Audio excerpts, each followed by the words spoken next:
question every man needs to ask himself is is he operating from his ego and from pride, or is he operating at a position of power, at a position of authenticity, at a position of looking to grow?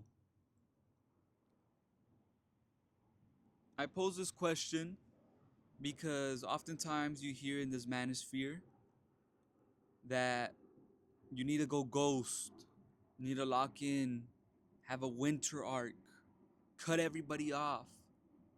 And a lot of times, this is not bad advice. I actually agree with it.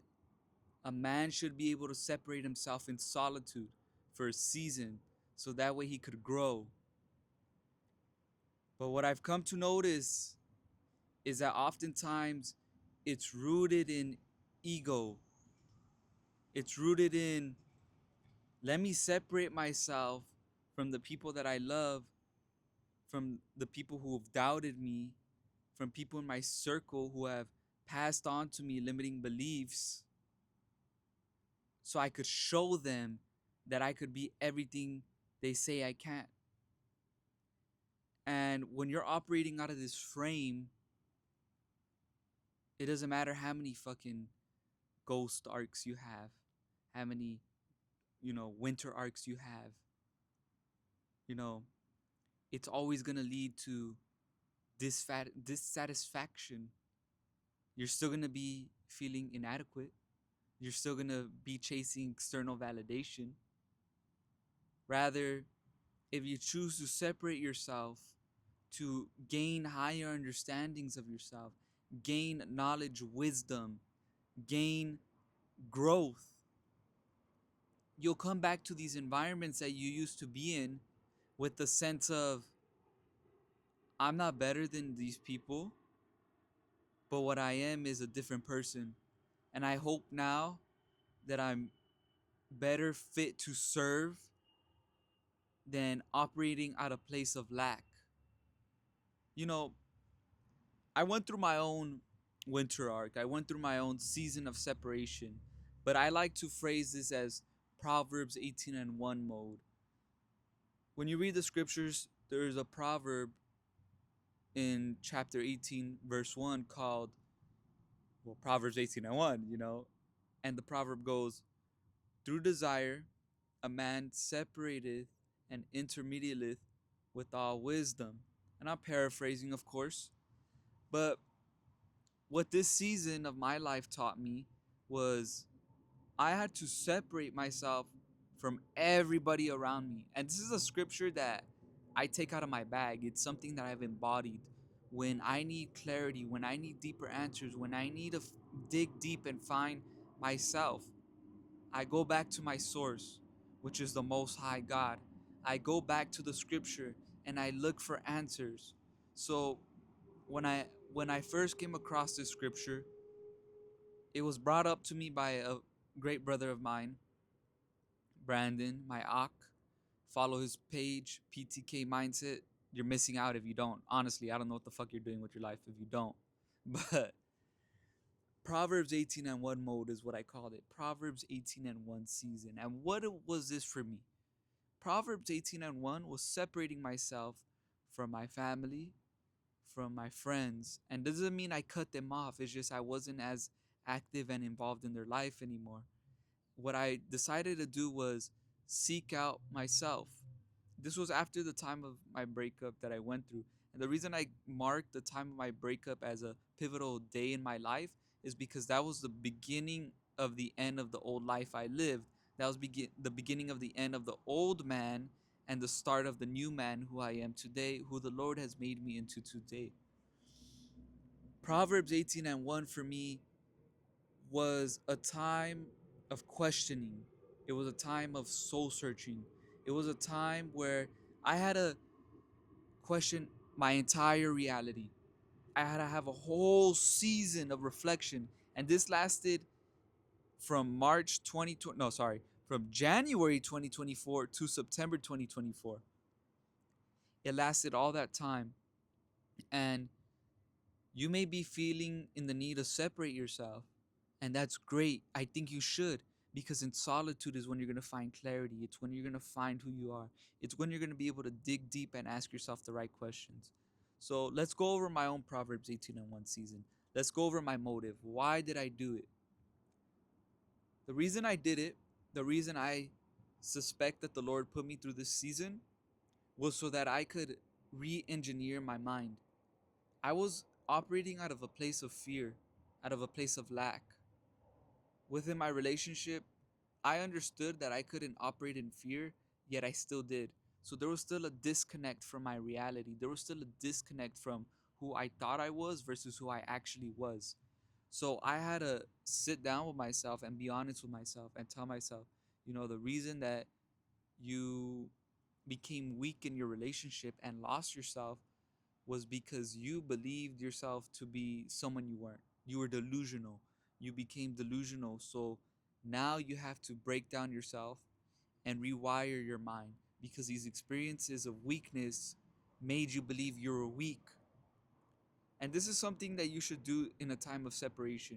You should challenge any ideas, any beliefs that you have about yourself and pinpoint these experiences. Because even in experiences of loss, where you perceivably lost, where you perceivably failed, there's also other experiences where you won. So I was thinking in that time frame with the mind of, okay, I lost everything that I wanted in my life, but eternally I hadn't realized that I had gained so much more. I hadn't realized that now I had clarity on where I was lacking as a man. So that was the first mindset shift I had. I separated myself so I could gain clarity in who I actually was. Oftentimes, we have ideas and we have thoughts and we don't act on them, but we confuse them with productivity or we confuse them with who we actually are. The truth is, they're just idea and thoughts until they're actually put out into the world, until you actually embody them, which is where the phrase is the game can't be on you, it has to be in you. During that season is when I realized that I understood a lot. I had a lot of knowledge from the scriptures, from older and wiser brothers around me, from my father, from people around me. But I hadn't applied anything that they wanted me to in my life, which was where the disconnect was. I knew I had potential, but I hadn't acted yet on this potential. So I hadn't embodied any of the knowledge yet. I hadn't become wise yet, and I hadn't applied this wisdom. So I wasn't moving in the spirit, I was moving in delusion. During a season of separation, of solitude, you also feel called to cut people off. And why does this happen? Oftentimes, this happens because you understand these people are draining you.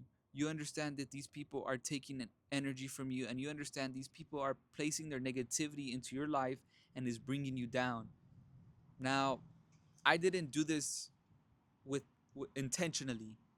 I did this out of a place of I needed to rebuild who I was, and I couldn't have any voices, any opinions, anybody around me. I even took a break from watching content during that time because those noises and opinions and voices from other people entering my head and diluting what I was trying to learn during that season, I was not going to be able to do it with other people's opinions and voices inside my head. So I cut out all content.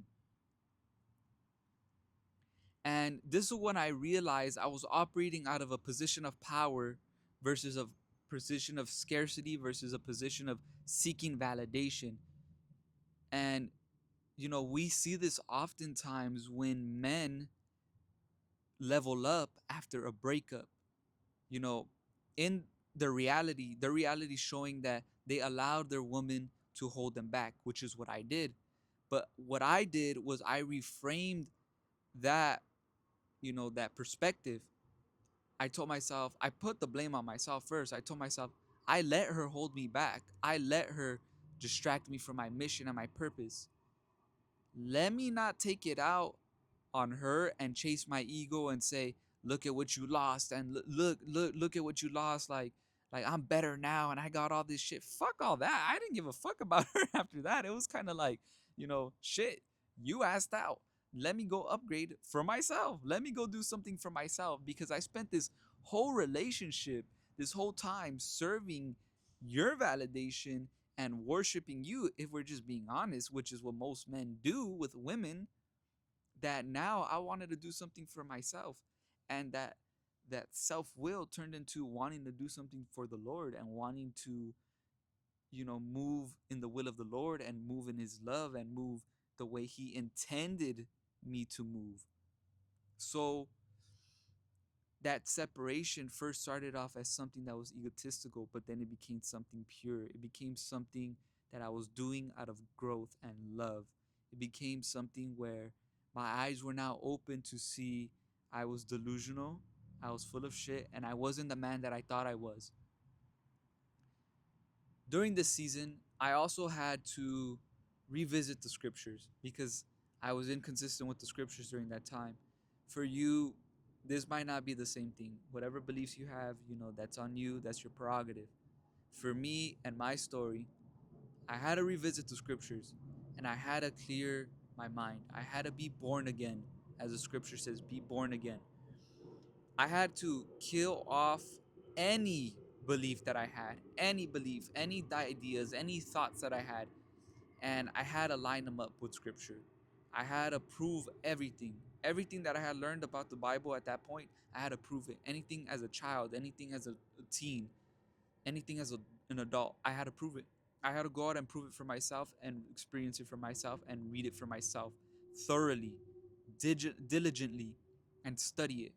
You should be questioning every single idea and thought that you have during a winter arc, a ghost season, because that's when you're really going to gain growth. That's when you're really going to be fulfilled. That's when you're going to create independent thought. That's when you're going to say, I'm actually the man that I say I am. I'm not living under another man's wisdom, another man's advice, another man's ideas, another man's perspective. I've gone out, created my own perspectives, learned my own perspectives, and then applied them. For me, I had to apply the scriptures to my life, and Proverbs 18 and 1 was the first scripture since that time period that I started to embody. I started to embody. Now, the scriptures were embodied, other scriptures were embodied in me, but that scripture was the breakthrough one for me during that time period. Was I separated myself so I could go gain more knowledge, so I could go gain more wisdom.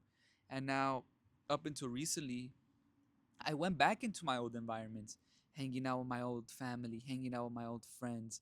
So that way I had more to share. I had more to give to them. I had better ways to serve them. And now here I am serving Yah with my perspectives and with my ideas. I'm speaking from a place of authenticity. I'm not speaking from a place of validation. If I could help just one of y'all grow with this perspective, honestly, I've been extremely blessed to do so, because who am I but just a man that looks to embody the Lord's word, a man that looks to follow the Lord with all his heart, soul, and mind. So I pose the question again. If you're going to do a winter arc this winter, because I think it's about 94 days left in the calendar year, ask yourself, are you operating from a position of lack? Are you operating out of chasing your ego and chasing validation from old people in your life?